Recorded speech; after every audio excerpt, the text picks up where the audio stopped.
বন্ধুরা চ্যানেলকে সাবস্ক্রাইব করুন এবং লাইক শেয়ার এন্ড কমেন্ট করুন। আমাদের সাথে থাকুন, পুরো ভিডিও দেখুন। ওমর ফারুক রাদিয়াল্লাহু তাআলা আনহু, তিনি ওমর ছিল তার নাম, কিন্তু হঠাৎ করে আল ফারুক হয়ে গেল। আল ফারুক শব্দের অর্থ হলো সত্য মিথ্যার পার্থক্যকারী। বলেন, প্রত্যেকটা মানুষের একটা নামের একটা শানে নজুল আছে, আছে না নাই? বাবু, ময়না, পাখি, টিয়া, শানে নজুল আছে না নাই? আছে। নাম তার উমর, কিন্তু হঠাৎ করে তার নাম হয়ে গেল ওমর ফারুক। কারণটা কি জানার দরকার আছে না নাই?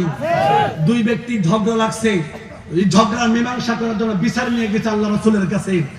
রাসূল সব কিছু শুনেন, বিচার করে দিলেন, তুমি সত্যবাদী, তুমি মিথ্যাবাদী। কিন্তু লোকটা আল্লাহ রাসূলের দরবার থেকে বের হয়ে বলতে, বিচার মানে তাল গাছ আমার। কথা বলেন, এমন লোক গাওয়ার লোক আছে না? বিচার মানে তাল গাছ আমার, এই বিচার আমি মানি না। সত্যবাদী লোকটা আশ্চর্য হয়ে গেল, বিচার মানে তো সমস্যা নেই, কার কাছে যাবি? আমি আবু বকরের কাছে যাইতে চাই, চলো আবু বকরের দরবারে। আবু বকর সবকিছু শোনার পরে বলে দিলেন, সত্যবাদী লোকটা এই বিচার আল্লাহ রাসূল করছে। আবু বকর বললেন, যেই বিচার আল্লাহ রাসূল করছেন ওই বিচারের ভিতরে কলম ধরার যোগ্যতা ক্ষমতা আমার নাই, বের হয়ে যাও। আবু বকরের দরবার থেকে বের হয়ে বলতেছে, বিচার মানে তাল গাছ আমার, এই বিচার আমি মানি না। এবার বলতেছে, তাহলে কই যাবি? কই উমরের দরবারে যাব। কাম হইছে নিবা?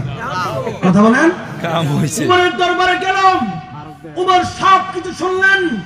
সত্যবাদী লোকটা বলল, যা হযরত উমর, এই বিচার আল্লাহ রাসূল করছে, এই মানে না। আবু বকর করছে, তাও মানে না। উমর বলতেছে, তারা যেই বিচার আল্লাহ রাসূল করছে মানুষ না, আবু বকর করছে মানুষ না, তোরা দুইটা দ্বারা আমি একটু ঘরের ভিতর থেকে আসি। কথা বলেন, ঠিক না ঠিক? ঘরের ভিতরে গেছেন, নাঙ্গা তরবারি নিয়েছেন, তরবারি নিয়ে মিথ্যাবাদী লোকটার গর্দানের উপর রেখে বলতেছেন, যেই বিচার আল্লাহ রাসূল করছেন, আবু বকর করছে, সেই বিচার যে ব্যক্তি মানে না, সে কখনো মুমিন হতে পারে, সে শাতিম রাসূল, সে দুশমন রাসূল, তার এই জমিনে থাকার আর কোনো অধিকার নাই। কথা বলেন, ঠিক না ঠিক? এক কূপ দিয়ে গর্দান দেহ থেকে আলাদা করে দিয়েছেন।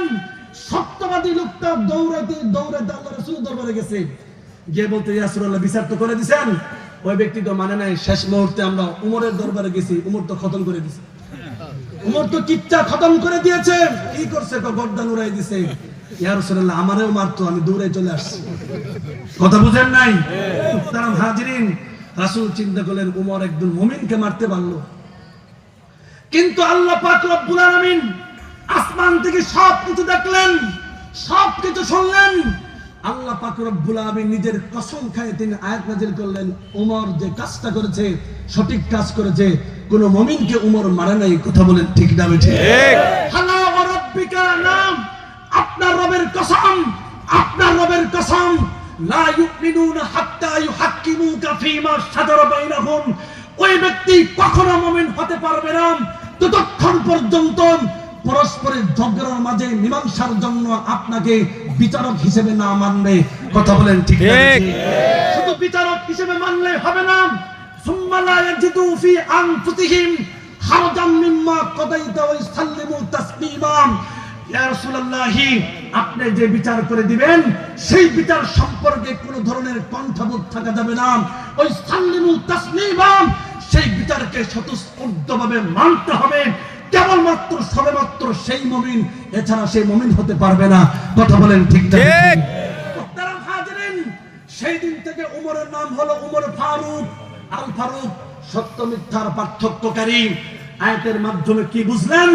যে ব্যক্তি আল্লাহ এবং রাসূলকে মানবে না, কটূক্তি করবে, গালিগালাজ করবে, রাসূলকে নিয়ে ব্যঙ্গচিত্র বানাবে, চরিত্রের বিরুদ্ধে কলম ধরবে, তার সর্বোচ্চ শাস্তি মৃত্যুদণ্ড। কথা বলেন, ঠিক না ঠিক?